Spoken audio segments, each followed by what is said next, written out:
રાજકારણને બધા ખરાબ રીતે જોવે છે કે રાજકારણ હોય એટલે ત્યાં કહેવાય ને કે સામ દામ દંડ ભેદ બધું વાપરવું પડે.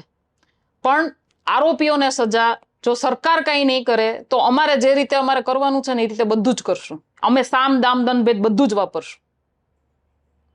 પણ હવે આ તંત્રને ત્યાં જે ગોંડલમાં જે ચાલી રહ્યું છે એ તંત્રને અમે સહન નહીં કરીએ.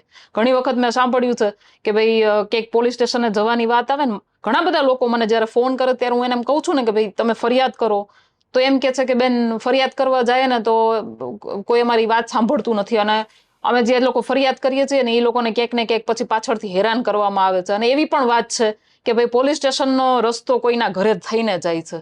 તો હું તમારા માધ્યમથી બધાને કહેવા માંગુ છું, 18 વર્ષના લોકોને કહેવા માંગુ છું કે તમારી સાથે ગોંડલની અંદર કોઈ પણ જાતનો અન્યાય થાય છે તો તમે મને ફોન કરો, મને મેસેજ કરો, પછી હું જોઉં છું એ પોલીસ સ્ટેશનનો રસ્તો ક્યાંથી જાય છે અને કેવી રીતે મારે પોલીસ સ્ટેશનના રસ્તે લઈ જવાને એ પણ મને આવડે છે.